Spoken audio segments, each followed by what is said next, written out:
to the latest episode of Face to Face with BioVoice News. Today, we have with us Mr. Kishan Karunakaran, founder and CEO of Biofuel, India's online biofuel marketplace and a key player in the bioenergy sector. Aimed at making biofuel accessible, it's a one-stop solution for connecting raw materials, aggregators, manufacturers, consumers, and waste. So a warm welcome to you, Kishan. Thank you for joining us today. Thanks, Mr. Rahul. What inspired you to create an online marketplace for biofuels? And could you also walk us through how it works and what unique value it offers to both buyers as well as sellers? Sure. First, thanks for the opportunity to be speaking to you. Glad to be reaching out to many people through you. So first, if I understood what's the inspiration, right? So I think there have been multiple inspirations. I set up Tamil Nadu's first commercial scale biodiesel plant, one of the earliest biodiesel plants in India. This was way back in 2008. So I was a biofuel manufacturer myself, so running the biofuel unit myself. It was very difficult for an individual manufacturer to plug the gaps on the sourcing end and the demand side while running the plant, because most of these are cottage industries or MSMEs. So there's a lot of effort that goes into sourcing from a fragmented supply chain and reaching the large market when you're a small manufacturer. And so it was always difficult for such a manufacturer to do, and as a result of which even I had to shut down in 2014. So the point is, the pain of every biofuel manufacturer was the same, and that was one of the reasons why biofuel manufacturing was not picking up in India. And I was always convinced that biofuels was one of the best options for India to move towards net zero. But same problem the consumers also faced, because the supply chain was fragmented, was very different from the fossil fuel supply chain. It was always difficult for them to source biofuels efficiently and with a quality assurance and transparently. So that's why we thought of this idea of an online B2B marketplace that will aggregate all the required wastes that go for biofuel manufacturing and all the required biofuels that can replace fossil fuels, and become a one-stop shop from which biofuel manufacturers can source wastes for their biofuel manufacturing, and fuel consumers can source biofuels to replace fossil fuels as easily as what they were doing for fossil fuels, with complete quality assurance and transparency through a digital platform. So what type of biofuels are available on your platform, and what are the plans to expand the range of products which you are offering currently? So currently, biofuels as a product line, I think, is continuously expanding, continuously evolving.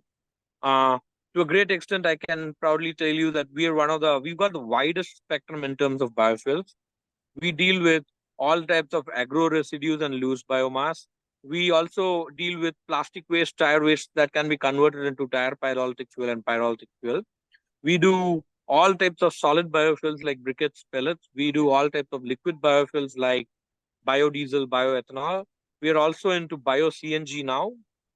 And we also do all types of feedstock like vegetable oil refinery byproducts and wastes that can go into biofuel manufacturing, biodiesel manufacturing. So we have a wide spectrum of biofuels and wastes that can be converted into some type of fuel or other. So what is the kind of unique value your platform is providing to both buyers as well as sellers? Okay, so there are multiple value proposition for the seller and the buyer. For the buyer, as I said, they were used to buying their complete requirement of fuel from a large company like IOCL, BPCL, or a Coal India Limited, with complete transparency and complete quality assurance, which was lacking in the biofuel segment because the suppliers were small and typically between a cottage industry to MSME, right? So here what we do is we ensure that they can come to us for any required quantity and any type of biofuel. We supply them any quantity and any type of biofuel with complete quality assurance and complete transparency through a tech platform. So that's the primary USP. People can source quality biofuels at better price with complete regularity of supply. And that's what they were requiring from biofuels. And that's why they were not able to switch to biofuels from fossil fuels, although the government has mandated them to move to biofuels. From a seller point of view, there are multiple value propositions. One, they see a year-round regular uptake through a buyer like us, which was not available. They were dependent on a lot of middlemen, the waste generators and the agro processing industries were dependent on so many middlemen before. Now they don't have to. They get a better price because of that, and we help them upscale and improve their quality and even if possible upscale themselves into a biofuel manufacturer. Right, right. So, how do you look at the current biofuel and overall bioenergy market in India in terms of challenges as well as opportunities, both?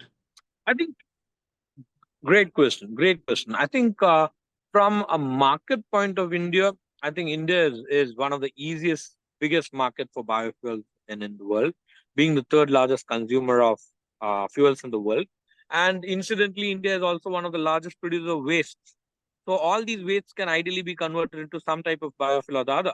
So India has the perfect opportunity for all these wastes to be converted into biofuels and become energy secure by consuming the biofuels that are produced within India, because India currently imports most of its fuel requirement.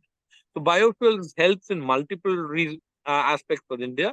One, it helps India in its waste management. Two, it helps India become energy secure. And three, it helps India become net zero. So and the policies, government policies since 2015 16 have been extremely favorable for biofuels. So the tailwinds are very much in favor of the market. So the opportunity is huge. I think it's one of the biggest opportunities that exist in India currently. So from a market opportunity point of view, it's excellent. From challenges point of view, yes, there are some challenges. One is awareness among users and among waste generators is still on the lower side. There's a lot of awareness building that still needs to be done.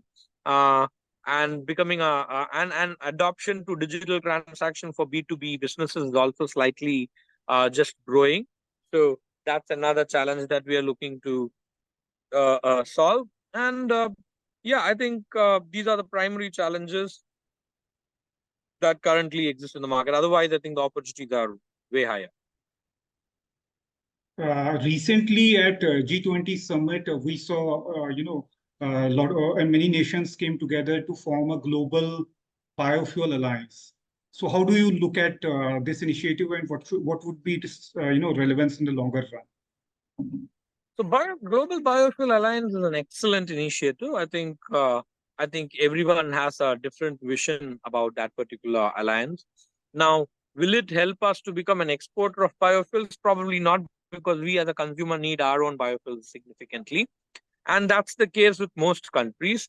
But what this will help is in a standardization in terms of quality, standardization in terms of trade policies.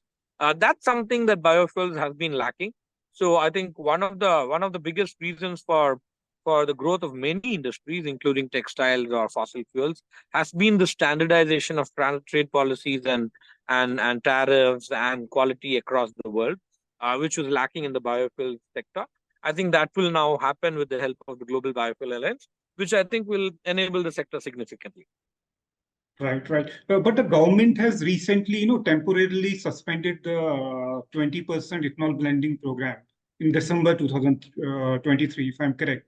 So, how do you look at that and the overall expectations from the government and other stakeholders which are closely related to this?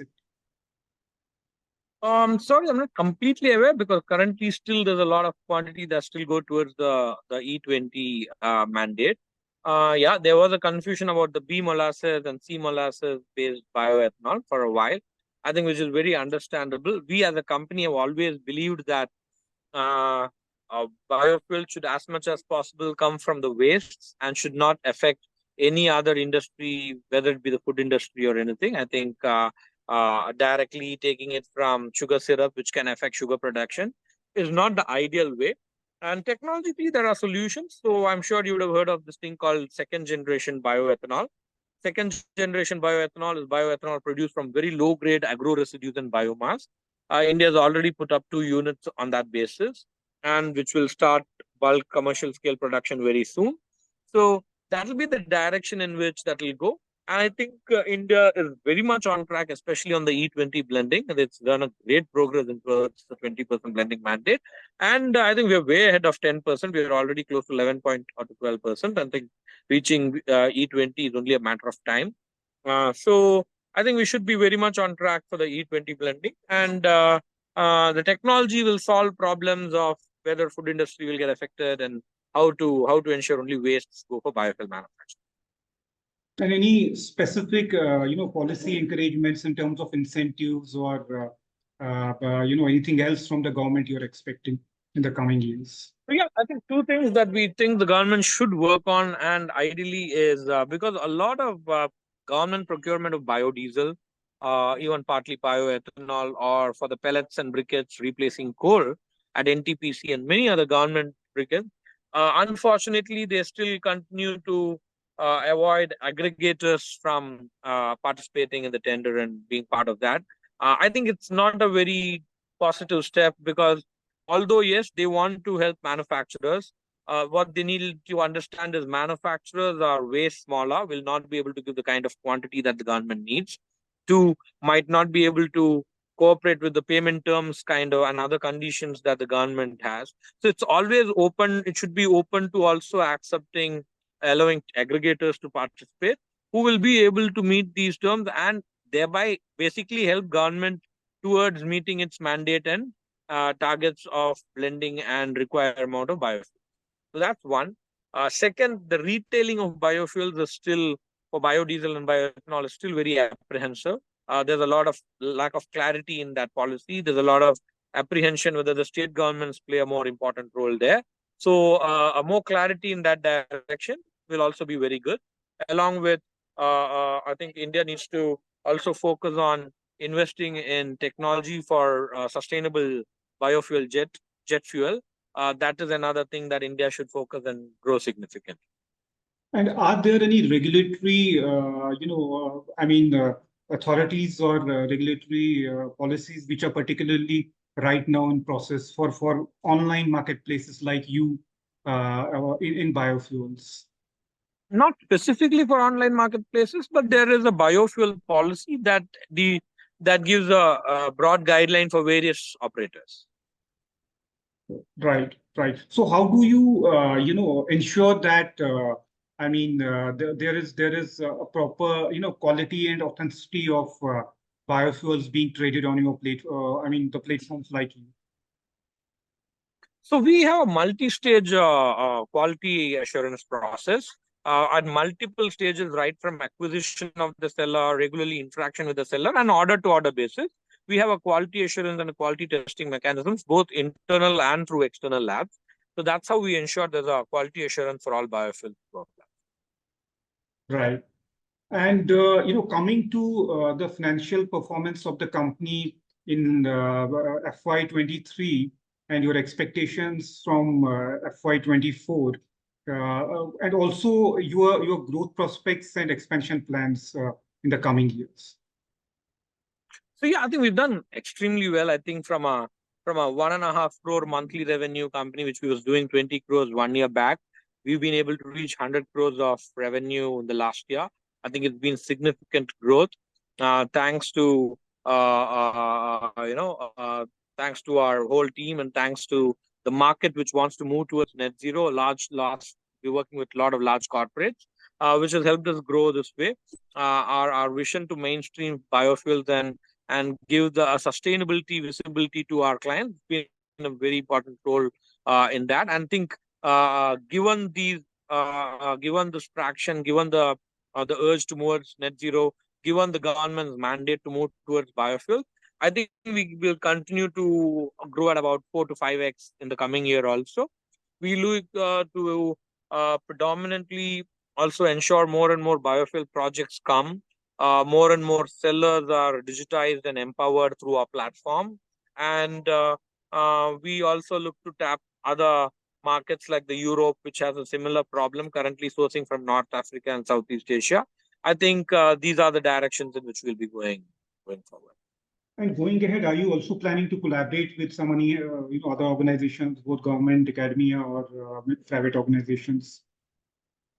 Yes, we're looking to partner and work with a lot of organizations, both government and private. We are in active discussions with also a few of them, and I think that will enable the sector significantly going forward. Right. And in terms of your in-house expansion, how big is your team, and do you plan to go? I mean, have more people workforce in the coming years? Yeah, so definitely currently we are about 50 people in our team, spread across India. We have operations in West, North, and South of India. And so we will definitely be looking to increase people also. I think we are very actively looking for the current round of funding, post which we are actively looking to raise our team strength also decently. Yeah. So biofuel is, open to both buyers and sellers only in India, or some other Asian countries as well, apart from India. Currently in India, we've just started tapping and exploring markets for sourcing from Southeast Asia and North Africa.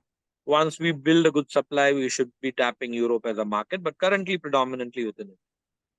One last question is, how do you see the overall biofuel market grow, in India? Going forward, growing, and also, how do you compare it with the biofuel markets in US, Europe, and other developing nations? So yeah, I think biofuel market in India in the next by 2030 at least, I see that at least growing 100 times. We're about 2 million tons or so. I think we should be hitting anywhere close to 130 million tons in the next 6 years. Where I see it, the market's pretty big. I see a huge growth for biofuel sector and a market in India. And in relation to Europe, yeah, Europe is another very interesting market that's grown significantly well in biofuels. But with certain economic challenges in the Europe and the US, the growth is slightly slower there because Europe doesn't generate as much as waste as India or China or the US does. And so we have the source within us. So that way, I think these countries have a slight edge in terms of biofuels. But Europe has done a lot of policies favoring biofuels. Europe is another market that's going to boom significantly well. US, as always, as one of the largest consumer of fuels, the largest producer of waste, and a very innovative nation. I think US will also be very interesting market.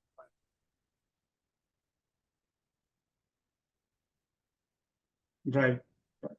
So thank you so much, Kishan, for your valuable insights. It was really great to converse with you today. Pleasure, sir. Pleasure. Thanks a lot for the opportunity, and thanks a lot for taking the story of biofuel and about biofuels to the world. I think the world needs a lot more cheerleaders for biofuels like you.